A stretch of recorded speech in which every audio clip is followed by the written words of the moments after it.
ഡിസ്കൗണ്ടാ? ആ അതെങ്ങനെ കിട്ടും? ആ, ഈ മധ്യരാജക്കന്മാരുമായിട്ടൊക്കെ ഞാൻ നല്ല ബന്ധത്തിലാണല്ലോ. യോ, അപ്പൊ രാജാക്കന്മാരൊക്കെ മോന്റെ കൂട്ടുകാരാണാ? ആ, പിന്നല്ല.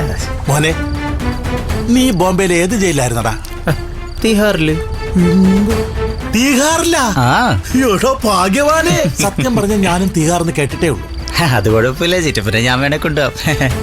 എന്റെ ചിറ്റപ്പ, വേറൊരു കാര്യമുണ്ട്. ആ തീഹാർ ജയിലിൽ എത്ര VIP ഉണ്ടെന്നറിയോ? VIP മാത്രമല്ല, VVIP വരെ ഉണ്ട്.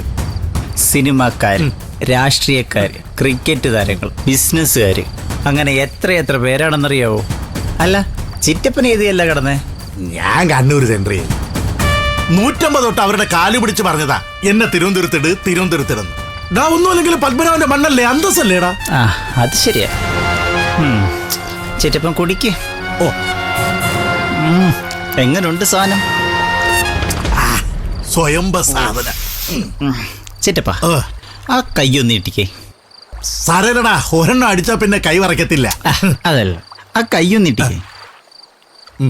ഒമ്പോ, ചിറ്റപ്പൻ്റെ കൈ തൊടുമ്പോഴേ ചിറ്റപ്പൻ്റെ ചങ്കിൻ്റെ ഉറപ്പ് എനിക്കറിയാൻ പറ്റുന്നുണ്ട്.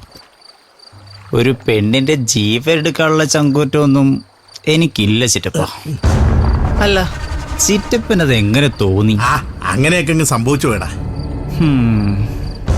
കാര്യം ചിറ്റപ്പൻ്റെ കയ്യിലെ കുഴപ്പം കൊണ്ട് പറ്റിയതാണെങ്കിലും അവളല്ലേ നമ്മുടെ ചാരു. ആ ചാരുവിനെ സ്നേഹം കൊടുത്ത് കൂടെ നിർത്തണം. അവക്കേ നല്ലൊരു ഭാവി ഉണ്ടായി കൊടുക്കണം. അതൊക്കെ ഞാൻ ചെയ്യൂടാ. പക്ഷെ അവക്ക് എന്നെ വിശ്വാസം പോരടാ.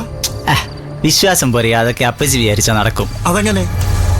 അത് നല്ലൊരു പയ്യനെ കൊണ്ട് അവളെ കെട്ടിക്കണം. ഇളങ്കോലടാ, അവളെ അമ്മാവൻ വരുമല്ലോ, ആ ബാലൻ മാഷ്. അവൻ പറയുന്നേ അവള് കേൾക്കൂ. സത്യം പറഞ്ഞാൽ ജനിപ്പിച്ച ഞാൻ അവൾക്ക് ആരുമല്ല. അയാളാ അവളെ സ്നേഹിച്ചു കൊണ്ടു നടക്കുന്നത്. ഓ, അത് ശരി. അതിനൊക്കെ വഴിയുണ്ട് ചിറ്റപ്പ. എന്ത് വഴി? ആ മാഷിനെ നമ്മുടെ വഴിക്ക് വരുത്തണം. അതിന്